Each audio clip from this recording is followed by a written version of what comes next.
ಓಂ ಶಾಂತಿ. ವಾಣಿ date 3/7/2026. ಪ್ರಾತಃ ಮುರಳಿ. ಓಂ ಶಾಂತಿ.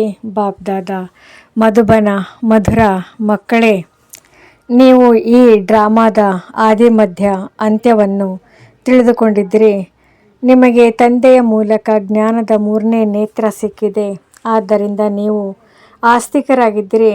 ಪ್ರಶ್ನೆ: ತಂದೆಯ ಯಾವ ಬಿರುದನ್ನು ಯಾವುದೇ ಧರ್ಮ ಸ್ಥಾಪಕರಿಗೆ ಕೊಡಲು ಸಾಧ್ಯವಿಲ್ಲ? ಉತ್ತರ: ತಂದೆಯು ಸದ್ಗುರುವಾಗಿದ್ದಾರೆ. ಯಾವುದೇ ಧರ್ಮ ಸ್ಥಾಪಕರಿಗೆ ಗುರುವೆಂದು ಹೇಳಲು ಸಾಧ್ಯವಿಲ್ಲ. ಏಕೆಂದರೆ ಯಾರು ದುಃಖದಿಂದ ಬಿಡಿಸಿ ಸುಖದಲ್ಲಿ ಕರೆದುಕೊಂಡು ಹೋಗುವರೋ ಅವರೇ ಗುರುವಾಗಿದ್ದಾರೆ. ಧರ್ಮ ಸ್ಥಾಪನೆ ಮಾಡುವವರ ಹಿಂದೆ ಅವರ ಧರ್ಮದ ಆತ್ಮರು ಮೇಲಿನಿಂದ ಕೆಳಗೆ ಬರುತ್ತಾರೆ. ಅವರು ಯಾರನ್ನೂ ಹಿಂತಿರುಗಿ ಕರೆದುಕೊಂಡು ಹೋಗಲು ಸಾಧ್ಯವಿಲ್ಲ. ತಂದೆಯು ಬರುತ್ತಾರೆಂದರೆ ಎಲ್ಲ ಆತ್ಮರನ್ನು ಮನೆಗೆ ಕರೆದುಕೊಂಡು ಹೋಗುತ್ತಾರೆ. ಆದ್ದರಿಂದ ಅವರು ಎಲ್ಲರ ಸದ್ಗುರು ಆಗಿದ್ದಾರೆ. ಗೀತೆ: ಈ ಪಾಪದ ಪ್ರಪಂಚದಿಂದ ನಮ್ಮನ್ನು ದೂರ ಕರೆದುಕೊಂಡು ಹೋಗಿ. ಓಂ ಶಾಂತಿ. ಮಧುರಾತಿ ಮಧುರ ಆತ್ಮಿಕ ಮಕ್ಕಳು ಗೀತೆಯ ಸಾಲನ್ನು ಕೇಳಿದರೆ, ಇದು ಪಾಪದ ಪ್ರಪಂಚವಾಗಿದೆ, ಇದು ಪಾಪಾತ್ಮರ ಪ್ರಪಂಚವೆಂದು ಮಕ್ಕಳು ಸಹ ತಿಳಿದುಕೊಂಡಿದ್ದರೆ ಇದು ಎಷ್ಟು ಕೆಟ್ಟ ಅಕ್ಷರವಾಗಿದೆ. ಆದರೆ ನಿಜವಾಗಿಯೂ ಇದು ಪಾಪಾತ್ಮರ ಪ್ರಪಂಚವಾಗಿದೆ. ಅವಶ್ಯವಾಗಿ ಯಾವುದೋ ಪುಣ್ಯಾತ್ಮರ ಪ್ರಪಂಚವಿತ್ತು, ಅದಕ್ಕೆ ಸ್ವರ್ಗವೆಂದು ಹೇಳಲಾಗುತ್ತಿತ್ತು ಎಂಬುದನ್ನು ಮನುಷ್ಯರು ತಿಳಿದುಕೊಂಡಿಲ್ಲ. ಪಾಪಾತ್ಮರ ಪ್ರಪಂಚಕ್ಕೆ ನರಕವೆಂದು ಹೇಳಲಾಗುತ್ತದೆ. ಭಾರತದಲ್ಲಿಯೇ ಸ್ವರ್ಗ ಮತ್ತು ನರಕದ ಬಹಳ ಚರ್ಚೆ ಇದೆ. ಮನುಷ್ಯರು ಸತ್ತರೂ ಸಹ ಸ್ವರ್ಗವಾಸಿಯಾದರೆಂದು ಹೇಳುತ್ತಾರೆ. ಅಂದಮೇಲೆ ಇದುವರೆಗೂ ನರಕವಾಸಿಯಾಗಿದ್ದರೂ ಪತಿತ ಪ್ರಪಂಚದಿಂದ ಪಾವನ ಪ್ರಪಂಚದಲ್ಲಿ ಹೋದರೆಂದು ಇದರಿಂದ ಸಿದ್ಧವಾಗುತ್ತದೆ. ಆದರೆ ಮನುಷ್ಯರಿಗೆ ಏನೂ ತಿಳಿದಿಲ್ಲ. ಏನು ಬರುತ್ತದೆಯೋ ಅದನ್ನು ಹೇಳಿಬಿಡುತ್ತಾರೆ.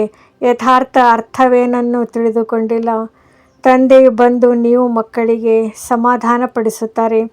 ಇನ್ನು ಸ್ವಲ್ಪ ತಾಳ್ಮೆ ವಹಿಸಿ. ನೀವು ಪಾಪಗಳ ಹೊರೆಯಿಂದ ಬಹಳ ಭಾರಿಯಾಗಿ ಬಿಟ್ಟಿದ್ದೀರಿ. ಈಗ ನಿಮ್ಮನ್ನು ಪುಣ್ಯಾತ್ಮರನ್ನಾಗಿ ಮಾಡಿ ಇಂತಹ ಪ್ರಪಂಚದಲ್ಲಿ ಕರೆದುಕೊಂಡು ಹೋಗುತ್ತೇನೆ. ಯಾವುದಕ್ಕೆ ಸ್ವರ್ಗವೆಂದು ಹೇಳಲಾಗುತ್ತದೆ. ಅಲ್ಲಿ ಯಾವುದೇ ಪಾಪವಾಗಲಿ ದುಃಖವಾಗಲಿ ಇರುವುದಿಲ್ಲ. ಮಕ್ಕಳಿಗೆ ಈಗ ಧೈರ್ಯ ಸಿಕ್ಕಿದೆ. ನಾವು ಇಂದು ಇಲ್ಲಿದ್ದೇವೆ, ನಾಳೆ ನಮ್ಮ ಶಾಂತಿಧಾಮ ಸುಖಧಾಮಕ್ಕೆ ಹೋಗುತ್ತೇವೆ.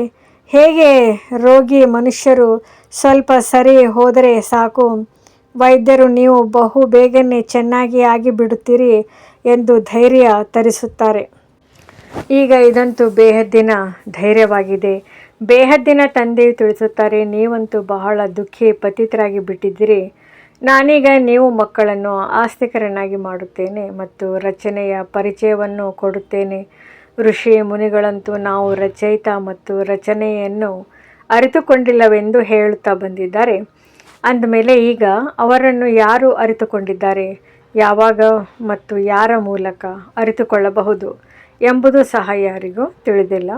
ಡ್ರಾಮಾದ ಆದಿ ಮಧ್ಯ ಅಂತ್ಯವನ್ನು ಯಾರೂ ಅರಿತುಕೊಂಡಿಲ್ಲ.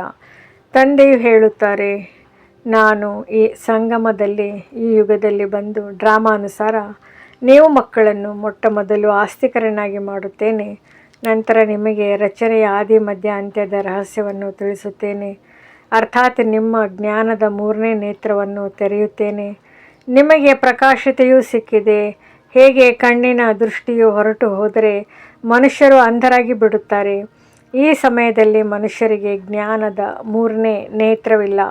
ಮನುಷ್ಯರಾಗಿಯೂ ತಂದೆ ಮತ್ತು ರಚನೆಯ ಆದಿ ಮಧ್ಯ ಅಂತ್ಯವನ್ನು ತಿಳಿದುಕೊಂಡಿಲ್ಲವೆಂದರೆ ಅವರಿಗೆ ಬುದ್ಧಿಹೀನರೆಂದು ಹೇಳಲಾಗುತ್ತದೆ. ಅಂಧರ ಮಕ್ಕಳು ಅಂಧರು, ಒಳ್ಳೆಯವರ ಮಕ್ಕಳು ಒಳ್ಳೆಯವರೆಂದು ಗೀತೆಯಲ್ಲಿಯೂ ಇದೆ. ಮಹಾಭಾರತ ಯುದ್ಧವಾಗಿತ್ತು ಮತ್ತು ಒಂದು ಆದಿ ಸನಾತನ ದೇವಿ ದೇವತಾ ಧರ್ಮದ ಸ್ಥಾಪನೆಯಾಗಿತ್ತು ಎಂದು ತೋರಿಸುತ್ತಾರೆ. ತಂದೆಯು ಬಂದು ಆತ್ಮರಿಗೆ ಸತ್ಯುಗಿ ಸ್ವರಾಜ್ಯವನ್ನು ಕೊಡುವುದಕ್ಕಾಗಿ ರಾಜಯೋಗವನ್ನು ಕಲಿಸಿದ್ದರು. ಆತ್ಮರು ಹೇಳುತ್ತಾರೆ, ನಾನು ರಾಜನಾಗಿದ್ದೇನೆ, ನಾನು ವಕೀಲನಾಗಿದ್ದೇನೆ ಎಂದು. ಈಗ ವಿಶ್ವದ ರಚಯಿತ ತಂದೆಯು ಮೂಲಕ ನಾವು ವಿಶ್ವದ ರಾಜ್ಯವನ್ನು ಪಡೆಯುತ್ತಿದ್ದೇವೆ ಎಂದು ನೀವು ಆತ್ಮರಿಗೆ ತಿಳಿದಿದೆ. ಅವರು ಯಾವುದರ ರಚಯಿತನಾಗಿದ್ದಾರೆ? ಹೊಸ ಪ್ರಪಂಚದ ರಚಯಿತ. ತಂದೆಯು ಹೊಸ ಸೃಷ್ಟಿಯನ್ನು ರಚಿಸುತ್ತಾರೆ, ರಚಯಿತನೂ ಆಗಿದ್ದಾರೆ ಮತ್ತು ಅವರಲ್ಲಿ ಸಂಪೂರ್ಣ ಜ್ಞಾನವೂ ಇದೆ. ಇಡೀ ವಿಶ್ವದ ಚರಿತ್ರೆಯನ್ನು ಮತ್ಯಾರೂ ತಿಳಿದುಕೊಂಡಿಲ್ಲ. ಯಾರಿಗೂ ಜ್ಞಾನದ ಮೂರನೇ ನೇತ್ರವಿಲ್ಲ.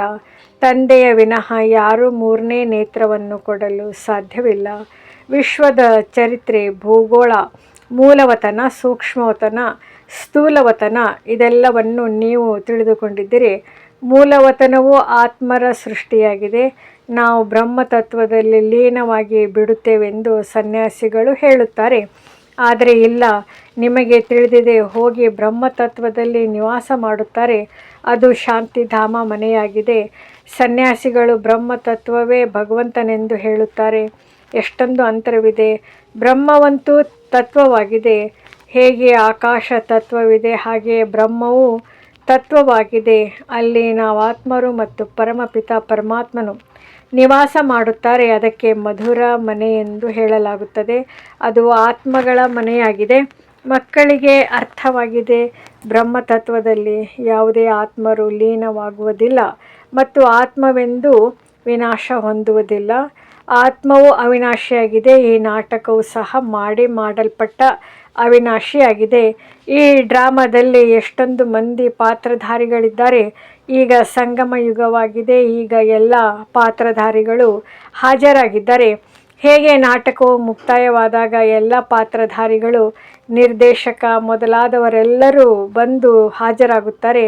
ಈ ಸಮಯದಲ್ಲಿ ಈ ಬೇಹದ್ದಿನ ನಾಟಕವು ಸಹ ಮುಕ್ತಾಯವಾಗುತ್ತದೆ, ಮತ್ತೆ ಪುನರಾವರ್ತನೆ ಆಗುತ್ತದೆ.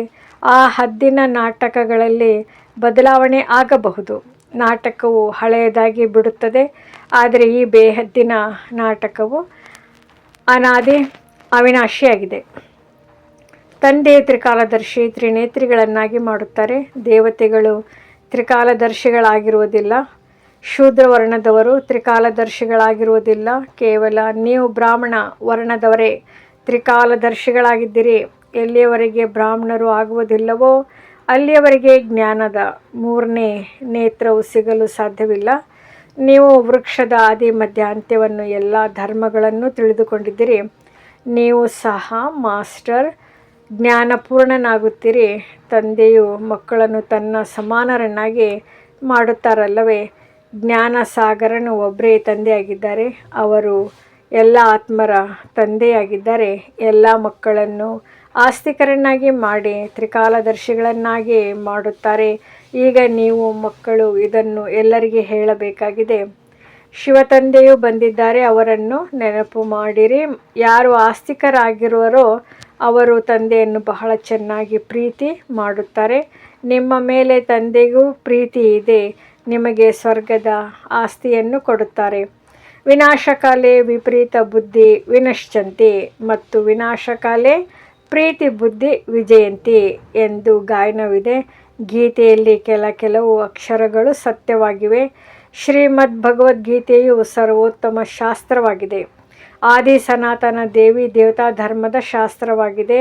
ಇದನ್ನು ತಿಳಿಸಿದ್ದಾರೆ. ಮುಖ್ಯವಾಗಿ 4 ಧರ್ಮಶಾಸ್ತ್ರಗಳಿವೆ ಮತ್ತು ಅನ್ಯ ಧರ್ಮದವರೆಲ್ಲರೂ ಕೇವಲ ತಮ್ಮ ಧರ್ಮ ಸ್ಥಾಪನೆ ಮಾಡಲು ಬರುತ್ತಾರೆ.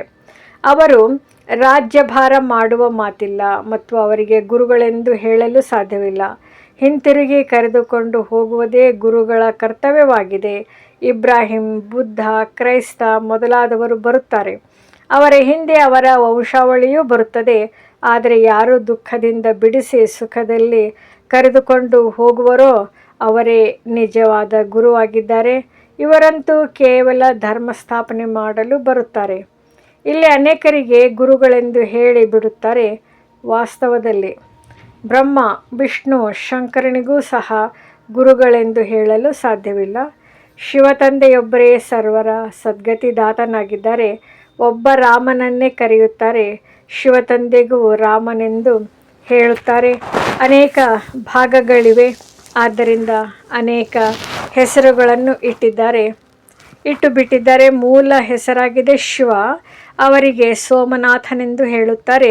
ಸೋಮ ರಸವನ್ನು ಕುಡಿಸಿದರು, ಅರ್ಥಾತ್ ಜ್ಞಾನ ಧನವನ್ನು ಕೊಟ್ಟರು. ಬಾಕಿ ನೀರು ಇತ್ಯಾದಿಗಳ ಮಾತಿಲ್ಲ. ನಿಮ್ಮನ್ನು ಸನ್ಮುಖದಲ್ಲಿ ಜ್ಞಾನಪೂರ್ಣ ಆನಂದ ಸ್ವರೂಪರನ್ನಾಗಿ ಮಾಡುತ್ತಿದ್ದಾರೆ.